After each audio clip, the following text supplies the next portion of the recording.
se cumplen 50 años de uno de los crímenes más resonantes de la historia argentina. En la nochecita del 11 de mayo de 1974, el padre Carlos Mujica salía de dar una misa en una iglesia de Villaluro, cuando fue emboscado por dos hombres armados que le metieron 5 balazos. Todo ser humano en una sociedad civilizada en la cual se aplican los principios de Jesucristo tiene que tener derecho a su trabajo y a su vivienda. Mujica era un personaje célebre del peronismo y, como tal, estaba inmerso en la grieta que a principios de los 70 dividía en dos el movimiento. De un lado, la izquierda armada, con Montoneros a la cabeza. Del otro, la AAA y José López Rega, el temible ministro de Desarrollo Social del tercer gobierno de Juan Domingo Perón. Hay gente que se va dando cuenta de que realmente, el pueblo puede, a través de elecciones absolutamente libres, el pueblo accede al poder y entonces quiere crear un clima que justifique un acentuamiento de una dictadura. 50 años después de su muerte, aún no se sabe quién lo mató. Algunos sostienen que fue la izquierda armada peronista, los líderes de Montoneros, y para quienes después del retorno del peronismo al poder, empezaron a verlo como un traidor. Para otros fue la AAA, brazo armado de la derecha peronista. Los únicos que han cambiado el mundo han sido los idealistas. El más grande de todos los idealistas ha sido Jesucristo, que soñó que un día los hombres todos íbamos a dejar de ser pecadores, y dio la vida por eso. Yo creo que el que no es idealista es un cadáver viviente.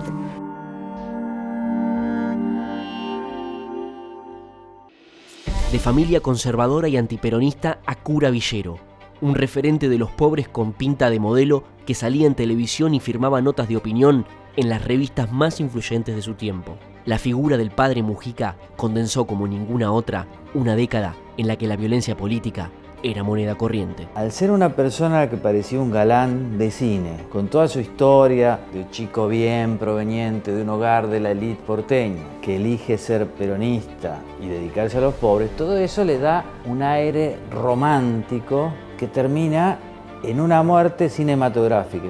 Muy cerca de la casa donde vivía la familia Mujica, y a la vez a una distancia sideral, está la Villa de Retiro, la 31.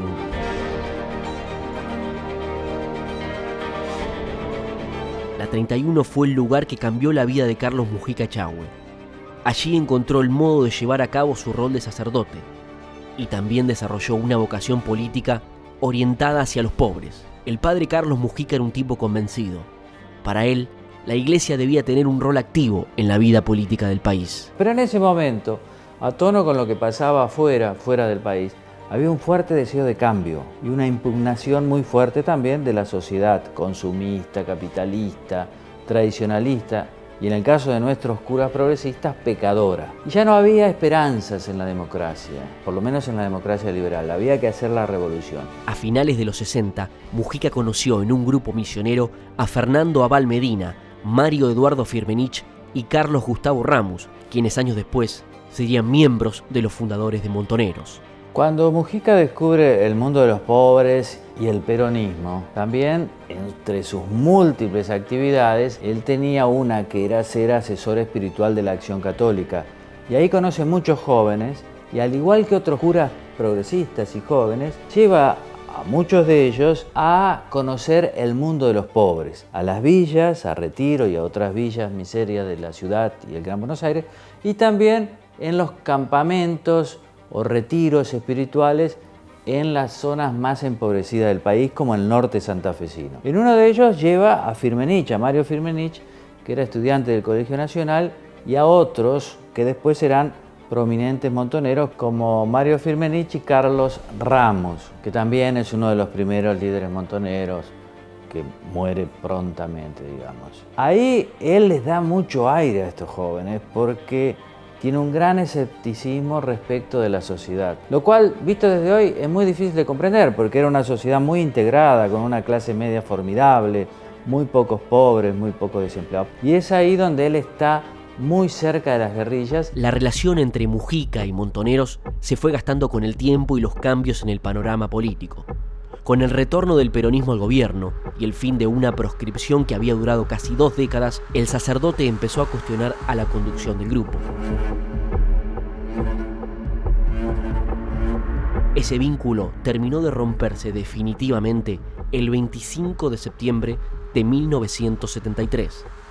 Este es el clima que se vive.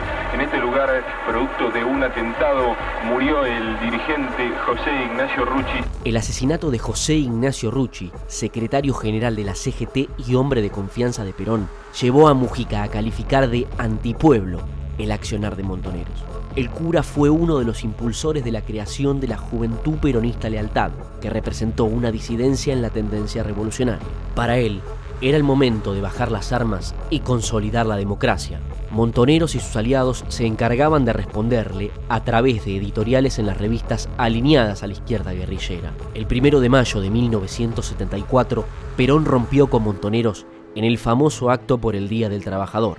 No me equivoqué, ni en la apreciación de los días que venían, ni en la calidad de la organización sindical. A través de 20 años, pese a estos estúpidos que gritan.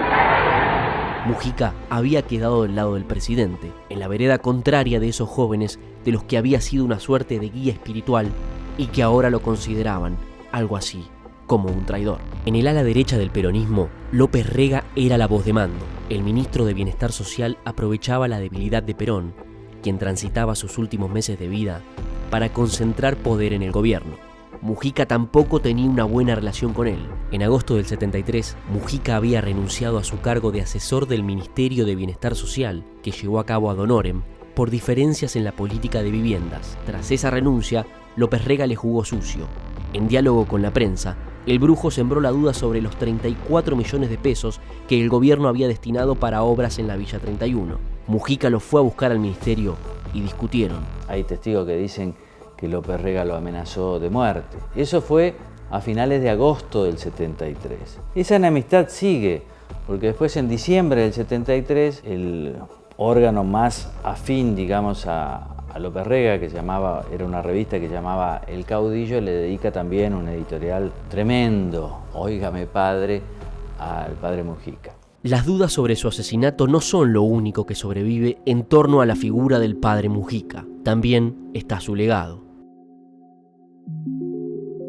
El padre Ignacio Bagatini es el responsable de la capilla Cristo Obrero, la iglesia situada en la Villa 31, donde Mujica daba misa todos los días. Como Mujica hace 50 años, el padre Nacho también tiene un rol activo en el barrio. Mantiene vigente esa idea de cura villero que Mujica reivindicó en su época, aunque hoy los problemas son muy distintos. Acá es donde descansa el cuerpo, los restos del padre Carlos Mujica. Este lugar, bueno, acá tenemos muchas placas que se van poniendo de agradecimientos que tenemos de distintas personas, funcionarios, gente del barrio, gente que lo conoció. Acá teníamos una chapita que hace poquito se la llevaron, ahora la tenemos que pintar.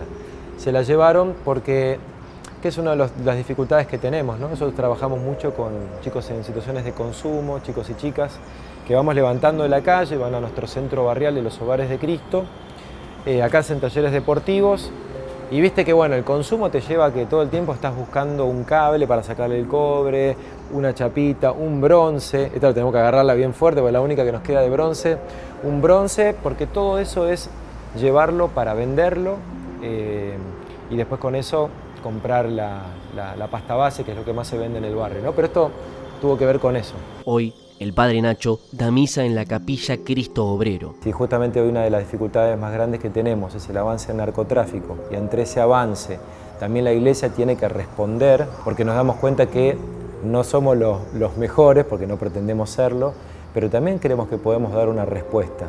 Y también ahí puede haber una evangelización, no porque obliguemos a alguien a abrazar la fe católica, pero nosotros creemos, como muchas veces se trata en Alcohólicos Anónimos, que el acompañamiento espiritual es muy importante y es muy fuerte para volver a poner a la persona de pie. 10.000 veces Mujica decía que todo lo que él hacía lo apoyaba en el Evangelio de Jesucristo, lo apoyaba en Jesús. El 11 de mayo de 1974, Mujica dio misa en la parroquia San Francisco Solano, una humilde capilla del barrio de Villaluro. A la salida, cuando se dirigía a su auto, un hombre lo llamó. Al darse vuelta, fue ametrallado. Una de las personas que lo acompañaba esa noche era Ricardo Capelli, uno de sus grandes amigos, quien recibió 4 balazos y fue un sobreviviente del ataque.